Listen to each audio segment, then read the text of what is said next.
Hi and welcome to my channel. Today I'm going to do something a little bit different, something I've not done really before, but I thought as the Jubilee was coming up, I thought it'd be good to go through a couple of suggestions on my website of recipes that you may like to give a go. So if you're going to like a street party, or you're having friends and family around, or you just want to have lovely food, then I thought I'd run through, as I say, a few suggestions. I was looking on my website and I was a bit, if I say so myself, I was a little bit spoilt for choice when I started looking, but I've tried to sort of drill it down. But of course, you know that you can just have a look at my website and go for anything that grabs you anyway. You don't have to just be going with the things that I'm going to suggest.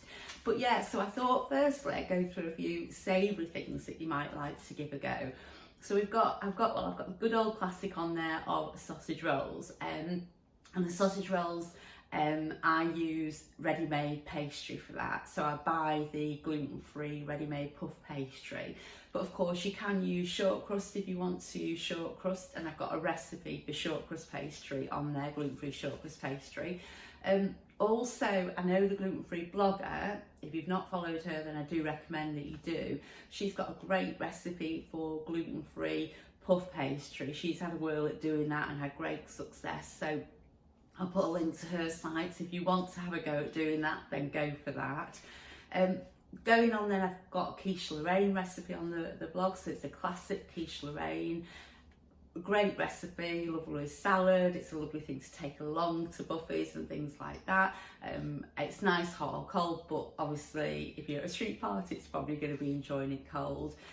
With the Quiche Lorraine, what you could do as well, sort of get yourself prepped in advance. You could make your pastry at any time now and line a freezer-proof flan dish, and then you can wrap that well and pop that in the freezer, and then you're all sorted, and that's just less hassle. You only have to fill it then on the day, so you just blind bake it and then fill it on the day, and that would be perfect. I mean, to be fair, you can make the quiche the day before anyway, if you want to do that, if you're going to be having it cold, or if you want to then reheat it, that's fine, and that would make it easier to the day you're actually planning to have a party or whatever. Also on the blog I've got, which is a Rosie Burkett's recipe. It's a leek walnut and 2 cheese gluten-free shortcrust tart. Rosie's original recipe was a standard recipe. I just adapted it. The only thing I needed to adapt was the pastry to make that gluten-free. But it's a really nice tart. It's something a bit more special than your everyday, but I don't think there can anything be more special than the Queen's Jubilee, in my opinion. So I think this will be perfect for the occasion. Again, with that, you can make your pastry base in advance and pop it in the freezer, so you've got a moment over the weekend. That would be great to do that beforehand, or if I don't get the video out in time, beginning of next week, if you can do it then, that would be great. And then I've also got a canopies suggestions on the blog. So with the canopies that I have on the blog, again, I use the ready-made the ready-made puff pastry. But if you want, what you could do is like little pieces of gluten-free toast instead, and use the toppings that's suggested, or use any toppings that you fancy. Don't limit yourself, just go for whatever you fancy. Obviously, like me, you have to be gluten-free, or if you have dietary requirements, that's where you have to just be limited. But other than that, just go for whatever you fancy putting on there. And then finally, for the savoury section, I've got some a lovely recipe for some cheese and red onion buttermilk scones. They are so good, they're lovely and squishy, and these would work. So say you don't want to put bread with salads and things like that, or like cold meat spread, they would be lovely. A big basket of those would just be really, really nice. So that's what I'm sort of coming up with, the savoury ones. Again, there's lots more on there. I think I'm nearing the 100 mark if I've not hit it already for recipes on the blog. So I'll put a link for the full blog, but also I'll put links for these individual things that I'm talking about as well. So moving on to the sweet list. First up has got to be, I think, for a traditional sort of street party theme, is some scones, and so with clotted cream and a really nice jam. My jam of choice has got to be Bon Maman, but if you're really good and you've made your own, fabulous stuff, that's great.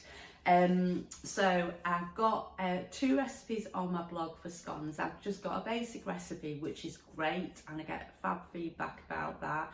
I've also got a video for my scones on YouTube, so you can watch that if you want to watch that. And I've recently put a new recipe on my blog for scones that are a little bit more special. They're used with made with buttermilk, and they are so nice. They're a bit more squishy than a standard scone. You know, just got a bit more bounce to them. Squishy might not be pronounced them, describe them very well, but a bit more bounce to them. But they're lovely, they're really good, so I suggest you give them a whirl. And then I've got shortbread biscuit recipe. That is probably one of my favourites recipes on there. Well, I say that, lots of my favourites, but this is a really good basic recipe. I think it's only 3 or 4 ingredients that you need for the shortbread biscuits. And with those, if you want, you could titubate them up with a little bit of like whipped cream on there, or you know, well, whipped cream and strawberries, and then you could have like a strawberry shortcake then, so that would be ideal. Okay, so next up, I couldn't resist sharing about the lemon drizzle cake. I love the lemon drizzle cake. I first learned how to make this when I worked at Jubella gluten-free food company.